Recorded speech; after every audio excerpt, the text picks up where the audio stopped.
Ya, Nisa, nggak kerasa ya, Ramadan datang lagi. Iya. Rasanya baru kemarin, Iya, Bun. sekarang udah Ramadan lagi ya. Alhamdulillah, Alhamdulillah. kita disampaikan oleh Allah pada bulan Ramadan. Alhamdulillah Allah kasih rezeki kita ya, Bun, bisa ketemu lagi sama Ramadan. Ya, gimana rasanya Nisa menjelang Ramadan tahun ini? Rasanya, kenapa ya, Bun? Ramadan itu kan tiap hari ya. Tiap tahun? Iya, tiap tahun gitu kan. Setiap tahun ibadah Ramadan. Tapi kok kenapa kalau misalnya kita tuh ngerasa nggak berdampak pada diri kita, Bun? Jadi ngerasa Ramadan itu ya kayak rutinitas aja gitu, Bun. Ya, jadi begini ya, Ramadan itu bulan pengampunan, bulan mensucikan jiwa. Jadi orang-orang yang ingin kembali ke jalan Allah, ingin bertaubat kepada Allah, Ramadan itu sebetulnya bagian dari fasilitas dalam proses taubat. Karena di dalamnya itu berpuasa, mensucikan jiwa, ya, dibersihkan. Ya. Jadi sayangnya banyak orang-orang menjadi rutinitas tahunan sehingga hanya menjadi ritual. Ya. Taraweh, sahur, buka puasa gitu ya. Tapi tidak betul-betul memaknai.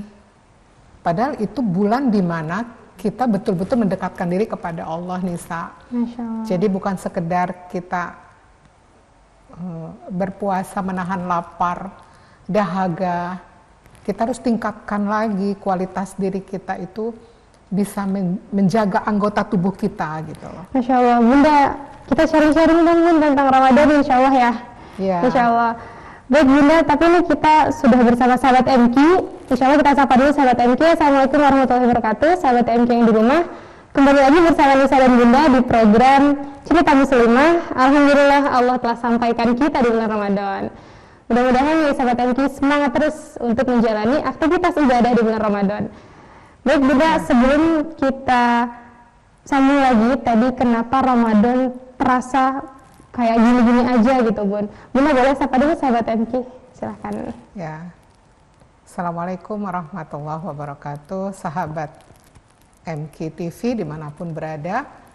Alhamdulillah kita berjumpa pada hari ini. Mudah-mudahan pertemuan ini menjadi pertemuan yang Allah ridhoi, yang Allah sukai, dan menjadi amal soleh kita semua, sehingga kita bisa mendapatkan ilmu dan hikmah dari apa yang kita bicarakan hari ini. Gimana Nisa? Ini sudah masuk ke awal Ramadan, Bun, ya. Ya. Alhamdulillah, pertama Nisa tuh bersyukur gitu, Bun. Alhamdulillah Allah Ya. sampaikan di bulan Ramadan. Tapi Nisa juga, mungkin sahabat MQ juga ngerasa ada yang sama kali, Bun, ya. Ramadan terasa begitu aja itu, kenapa, Bun? Bisa kalau Ramadan itu terasa gitu aja gitu, padahal kan harusnya Ramadan itu bukan sebuah rutinitas, sekedar rutinitas, tapi Ya. sesuatu yang sangat spesial kan gitu, Bun. Iya, saya sering mendengar menjelang Ramadan, rindu Ramadan, rindu Ramadan. Betul Iya. nggak sih rindu Ramadan? Jangan-jangan rindu suasana duniawinya. Apa itu? Bukber. Buka puasa bersama, bakal banyak rezeki dengan bentuk macam-macam, ya kan? Iya. Atau senang-senang makanan enak, nanti masak apa, belum menjelang akhir Ramadan kue apa, nanti mudik dan seterusnya. Ya. Ngabuburit, Ngabuburit, jalan-jalan. ya. Betulkah rindu Ramadan, rindu ingin mendekatkan diri kepada Allah, rindu punya waktu banyak bersama Allah, atau rindu untuk mendapatkan kesenangan-kesenangan? Padahal Ramadan itu bulan yang sebetulnya bisa membahagiakan secara hakiki ya. Hanya tidak semua orang bisa mendapatkan makna Ramadan itu sebenar-benarnya. Kenapa itu bisa terjadi? Ya, jadi kadang kita terjebak dengan ritual, rutinitas, sahur, buka, kemudian apalagi kita taraweh ya. Banyak yang kita bisa lakukan, kajian di mana-mana, menjamur gitu ya. Iya. Tapi pada ujungnya, walaupun tidak semua, ada yang tidak berdampak, tidak berefek. Di mana ini sebetulnya permasalahannya? Iya, kenapa? Bunda meyakini bahwasanya masih ingat pertemuan kita sebelumnya tentang bercak noda hitam di dalam hati. Jadi diisi dengan berbagai amal, tetapi di dalamnya belum kita bersihkan sehingga tidak menyerap ilmu dan hikmah itu. Dan yang kadang tidak disadari terjadi kebocoran dari amal-amal kita. Kebocoran, Bun. Kebocoran. Baik kebocoran itu letaknya dari hati, juga dari anggota tubuh. Ya. Seperti apa kebocoran? Pertama adalah bisa jadi selama Ramadan kita tidak bisa mengendalikan pandangan kita. Kita di kamar, di rumah tidak kemana-mana. Tetapi yang kita lihat apa, kita tonton apa, kita membuka handphone isinya apa. Ini luar biasa yang kita bisa lihat di media sosial ya. Jadi pandangan tidak terkendali itu menyebabkan itu bisa bocor. Ya, pandangan itu pintu masuknya bisikan-bisikan setan ke hati manusia. Godaan-godaan. Kemudian bisa lalai kepada Allah. Nah, para muslimah khususnya akhwat Ramadan menjelang akhir-akhir berakhirnya Ramadan ada daya tarik tersendiri untuk bisa berbelanja, untuk bisa jalan-jalan ke mall, untuk bisa membeli barang-barang yang akan digunakan di Idul Fitri. Bukan tidak boleh, silakan. Tapi kadang asiknya memandang gemerlapnya dunia itu membuat seseorang bisa lalai kepada Allah. Ya, jadi pandangan para ikhwan, para lelaki, hati-hati di bulan Ramadan. Banyak yang dipandang, yang dilihat tidak terkendali. Ini pun bisa membocorkan amal jika pandangan itu berbuah kepada perbuatan kemaksiatan. Itu baru dari sisi pandangan, dari mata. Itu bisa terjadi kebocoran-kebocoran amal. Ya. Apalagi nih bisa tentang Ramadan, Bun. Kenapa, Bun? Bisa apalagi nih yang bisa bikin bocor selain pandangan. Yang paling banyak apa coba? Terutama muslimah.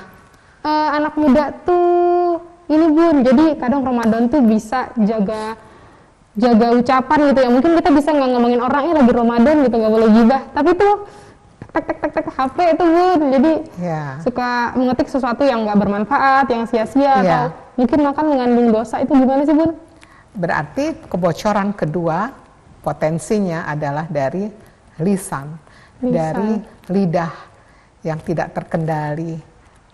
Banyak sebetulnya kalau kita lihat dari kitabnya Imam Al-Ghazali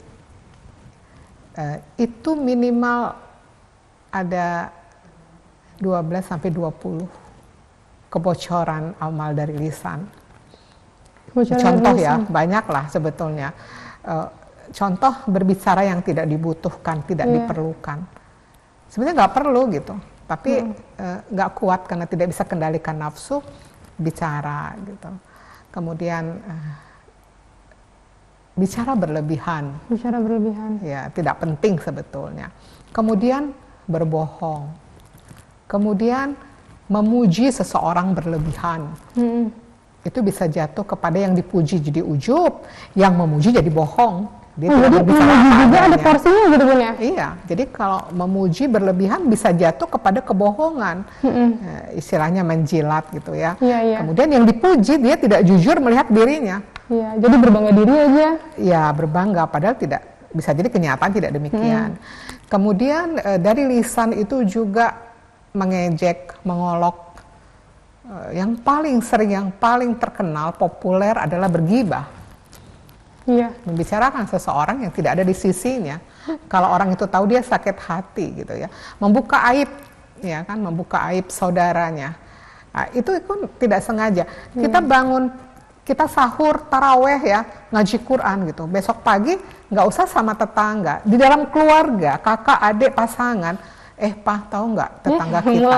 Mulai gitu membicarakan seseorang. Awalnya itu biasa, awalnya biasa aja membicarakan umum gitu ya, tapi tiba-tiba menyebut nama orang, itu tidak terasa. Ya, gitu. Lisan. banyak ya. Banyak ya Bun ya. Fitnah, kemudian Ya, bercanda masalah. berlebihan. Bukan tidak boleh bercanda, silakan bercanda. Tapi kalau sudah berlebihan, nanti nggak ada wibawa. Iya, iya. Serius nggak sih ini gitu ya? Itu bercanda berlebihan. Insya Allah, berarti tadi ada pandangan, lisan, dan insya Allah akan ada lagi Bun ya? Ada. Akan ada lagi. Jadi sahabat MQ jangan kemana-mana. Insya Allah setelah ini kita akan mengupas lebih dalam lagi Bun ya, tentang kebocoran Ramadan. Jangan kemana-mana, tetap di Cerita Muslimah.